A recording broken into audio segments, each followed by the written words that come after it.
As we think about this summit, the first AI summit in the Global South, it's only right that we start, I believe, by focusing on AI and what it means for the Global South.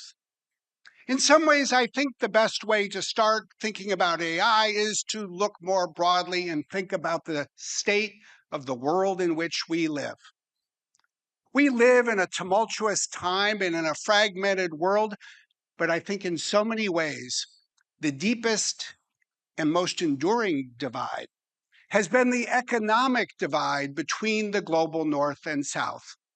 And what I believe we need to recognize is that this economic divide is a result, more than anything else, of a technology divide. The technology divide created by unequal access to electricity.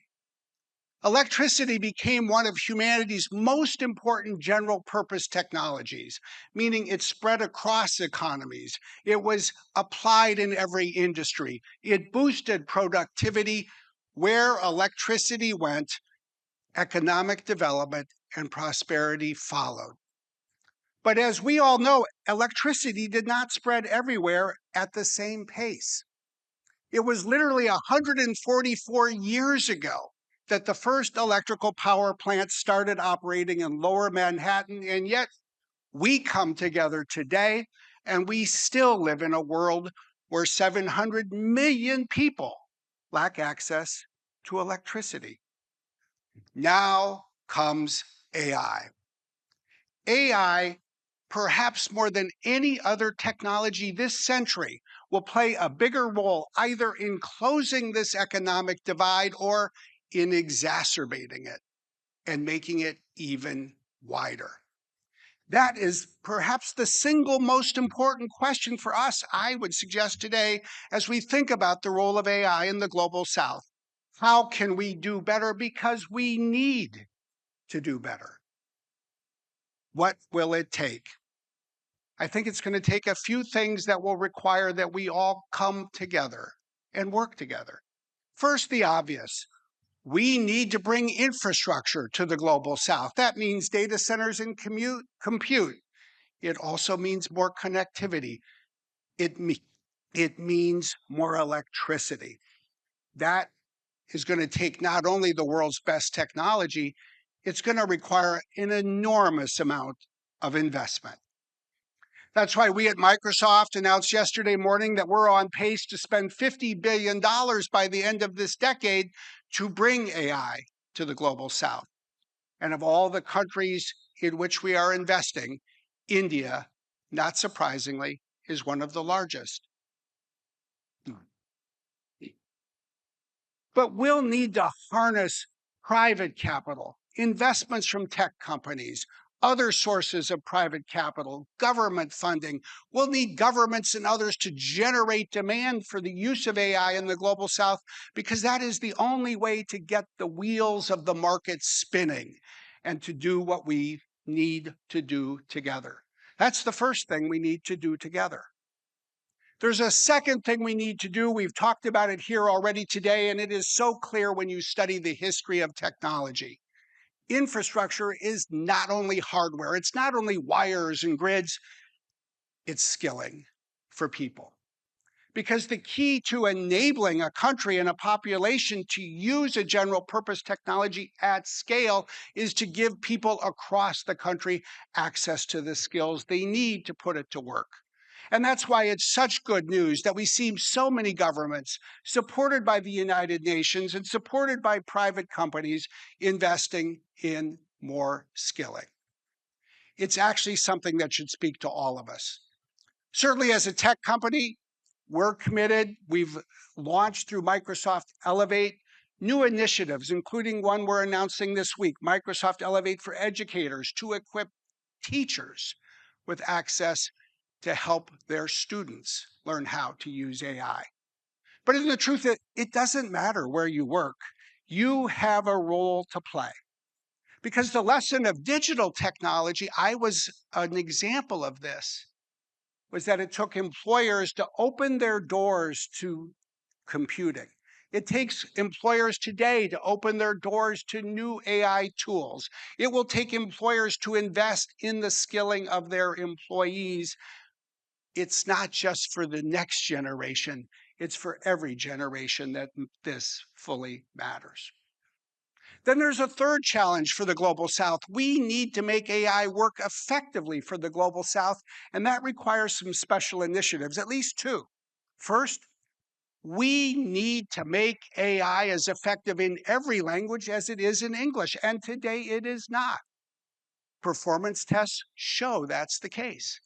That's why one of the good things to come out of this week is new announcements to invest upstream in better data in other languages, to provide better tools and measurement systems for AI that is built in other languages, to build out data provenance with a view to linguistic diversity, diversity that we need to advance around the world. And we need to use AI in the Global South to solve the problems that matter to the Global South. Oftentimes, as we're doing here in India, that's about improvements in agriculture, or as a number of partners, including Microsoft, are doing this week, launching a new initiative to address food security across Africa. These are just two of the myriad of opportunities we have to put AI to work in ways that will bring faster benefits to countries in most of the world. If we do those three things well, build infrastructure, invest in skilling, address real world problems, then I think it may create the foundation to think more and do more about the question I am willing to bet will be a bigger part of the conversation in the next few AI summits. What will AI mean for the future of work and jobs? Within these walls, I think we're mostly enthusiastic about the future of AI. But outside these walls, I think we need to recognize that increasingly around the world, and especially in some countries, many parents are asking a common question. What will AI mean for my kids? What will AI mean for my family? What will AI mean for our future? I get it that some people are excited and they'll do well, but what about us? Us, meaning most of the people who live on this planet. I think we have something to prove. I think we have something to prove not only to communities and countries and our customers, but to ourselves that we can not only embrace, but pursue a brighter future for people. It's great to come to conferences like this and hear people talk about all of the advances in technology, but let's remember one other thing as well. Human capability is neither fixed nor finite. It's great to think about what it would mean to have computers in a data center that would be like a country of geniuses, but let's also recognize this. Compared to the people who lived in the Bronze Age, all of you, all of us, are already geniuses. Whenever technology advances, it creates a new platform, a new foundation that enables people to stand taller and reach higher if and only if we're committed to using that technology well. As AI makes it possible to cure more diseases, then it is right that we expect that it will improve human health. As we use AI already every day to find faster answers, it gives us the opportunity to ask more questions. The fundamental fuel of human capability has always been the same: curiosity. We need to look at AI as the next great generator for human curiosity. And we need to take some inspiration because we all know the world could use a little more inspiration. I often think about the following. Before the invention of the washing machine, it took someone, almost always a woman, between 6 and 8 hours to wash a load of laundry.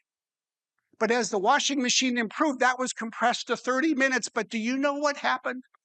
One thing happened more than anything else. Everyone wanted to wear cleaner clothes. Everyone expected to wear cleaner clothes. People did their laundry a lot more often. They had better clothes and they had more time, and they put that time to work to do more with their lives. Ultimately, that is the question for us. And this, too, is not just a question for tech companies. This is about what tech will do to people. It is people will use technology to do for people. And it's not people who create products, it's every government, it's every company, it's every nonprofit, it's every employer. Because we all have the opportunity to work with our people to manage through the change that is coming, to show people how, with the right AI skills, they can create jobs and careers that will be brighter for their future. That will not be easy, but if that's not our goal, then we're missing the big picture. As we come away from this AI summit, it reflects so much progress, but I would say one thing as well. Each of these AI summits is a proud moment for a great nation. But we have an opportunity. Rather than have summits that are islands that are disconnected from the summits before or that follow, we need to build bridges. We need to build bridges between these summits. We need to define clear goals. We need to have common measurement systems. And every year, we need to ask the same question. Did we make 12 months of progress in the year that just preceded our meeting? How can we build on that progress to do more and move faster in the year ahead? For those of us who come to these meetings in different countries every year, I hope we will take that away. Let's aim higher, not just for technology, but for what technology can do for people. Let's be clearer in defining what we want to accomplish. Let's put in place the ability for us to measure our progress and all hold ourselves accountable as a global community. If we can do these things, then we can use these summits and we can use this next generation of technology to build a better world. I know that's what we within these walls want us ourselves to do. But even more than that, I know that the people outside these walls are hoping and expecting us to do just that.